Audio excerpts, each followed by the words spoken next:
Escuchar la frase "la salud es lo peor que hay", o "el sistema de salud no funciona", o "solo los que pagan tienen el servicio", pues se ha convertido en una de las constantes de las conversaciones de los colombianos. De hecho, gran parte del nuevo debate sobre la salud y sus reformas parten de las inconformidades que tienen aquellos. Pero ¿realmente usted conoce el sistema?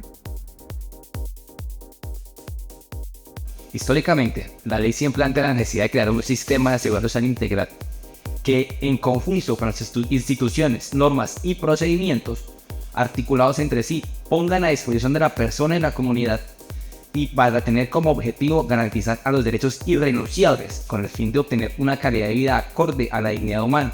Dicho sistema está conformado por los regímenes generales de pensiones, salud, riesgos profesionales y sociales complementarios, los cuales están basados en el principio de eficiencia, universalidad, solidaridad, unidad y participación. Es como tal la obligación del Estado garantizar a todos los colombianos el derecho irrenunciable a la seguridad social y que será prestado por las entidades públicas y privadas en los términos y condiciones establecidos por la presente ley. Los objetivos a alcanzar son garantizar las prestaciones económicas de salud a quienes tienen una relación laboral o capacidad económica para afiliarse al sistema. De igual manera, garantizar la prestación de los servicios sociales complementarios en los términos de la presente ley.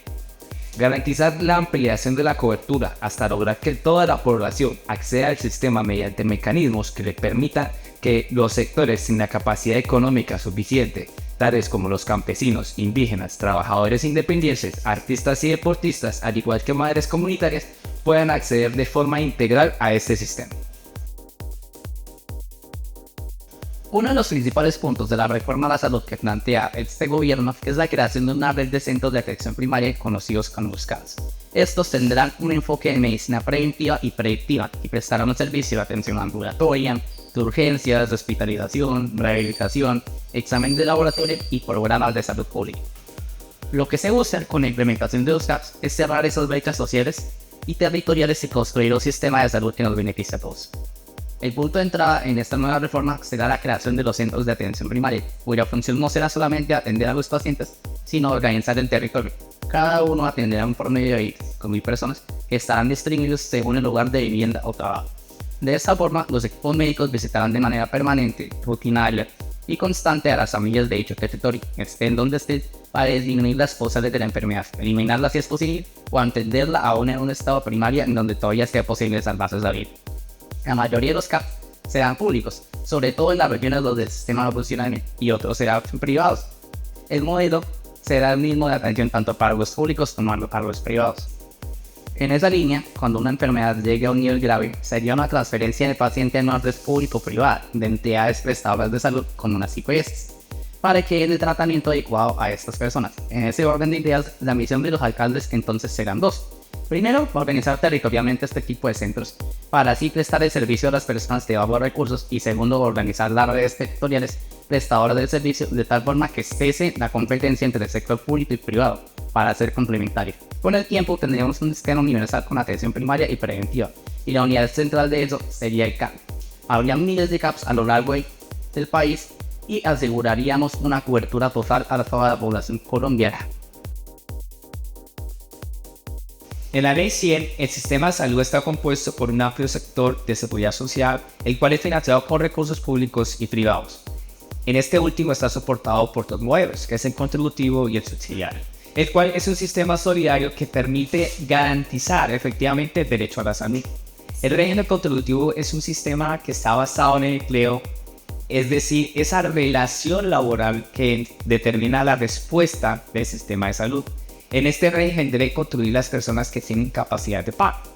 Por ende, todas las personas vinculadas a través de un contrato de trabajo, los servidores públicos, los pensionados, los jubilados y los trabajadores independientes con capacidad de pago, pues todo ese recaudo se dirige hacia la administradora de recursos del Sistema General de Seguridad Social en Salud, que es el AOES, entidad que dirigirá las unidades de pago por capitación, o sea, las UPC en las EPS, y cada EPS entonces debe pasar un registro de sus afiliados para que la ARES le gire en cuanto al régimen subsidiario.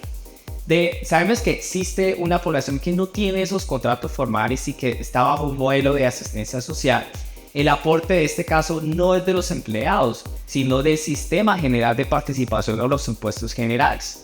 Una parte de esos impuestos generales va hacia cada uno de los municipios, quienes tienen que saber cuántas personas pobres necesitan del REI.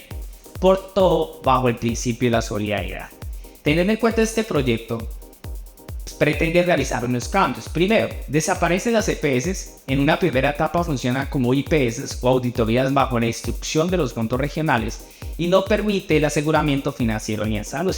Segundo, sería las nueve EPS asumirán inicialmente toda la carga de las familias beneficiarias y su atención. Representará a las EPS que fueron liquidadas durante la transición del sistema de los fondos regionales, o sea, seguros sociales.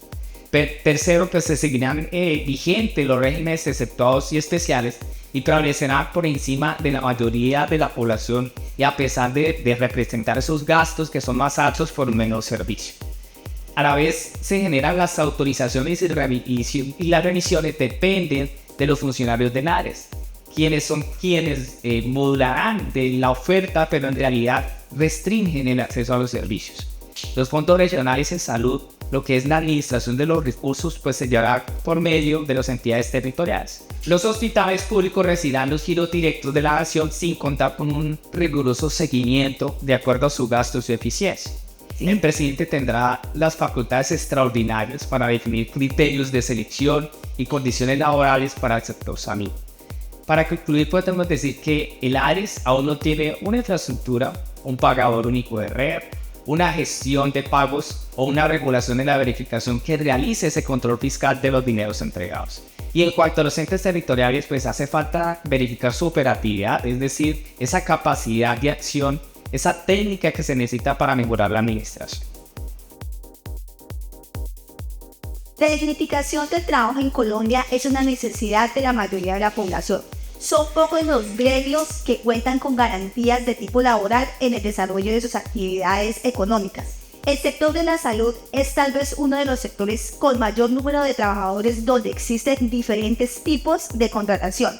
Según la exministra de Salud, en promedio el 77% estaba bajo contrato de prestación de servicios. Esto es alrededor de unas 102.000 personas y el 23% eran trabajadores de planta, que más o menos eran unas 31.125 personas.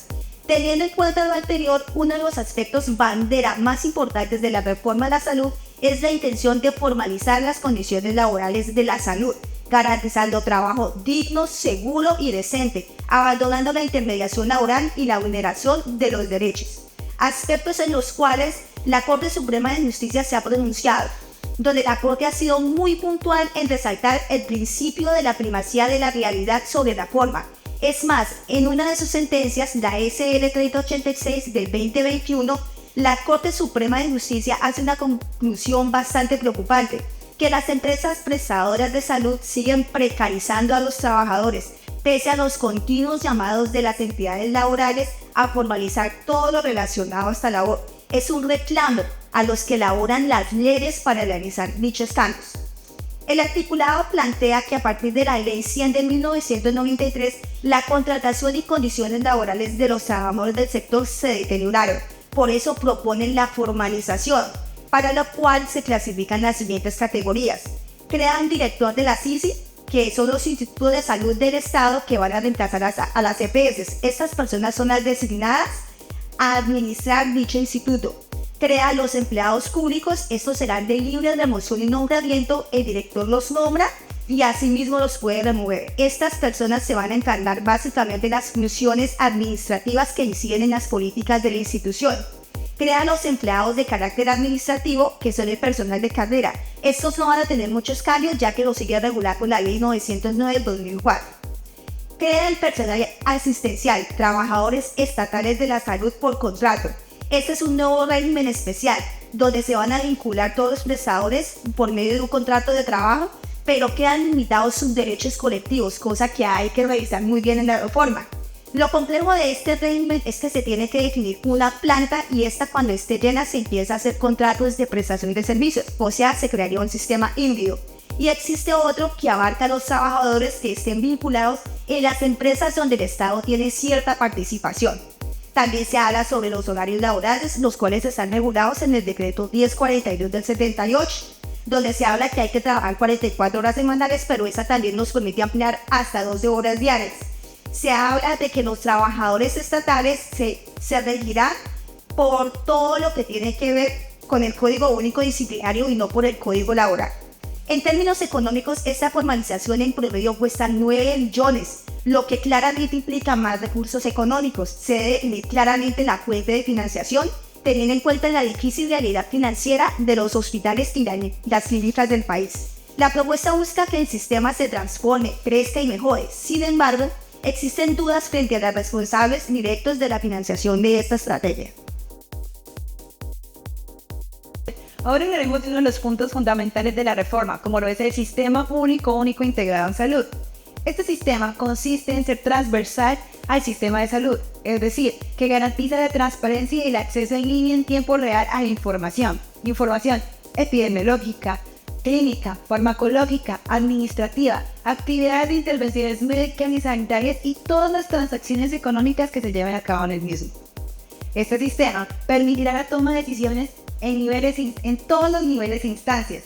Los datos serán abiertos para garantizar la gestión integral del sistema de salud y la rendición de cuentas. El Ministerio de la Protección Social será el encargado de administrar y mantener en línea dicho sistema, con un presupuesto asignado, el cual entrará en operaciones en un periodo no mayor a un año. Dentro de las características de este, se constituye con tecnología de última generación, que se actualizará de forma automática mientras captura en forma directa las actividades del sistema de salud. Las distribuciones en bases de datos serán encriptadas y las organizadas en cadenas de blockchain. Contará con procesamiento digital de imágenes y las demás tecnologías de última generación serán efectuadas con inteligencia artificial.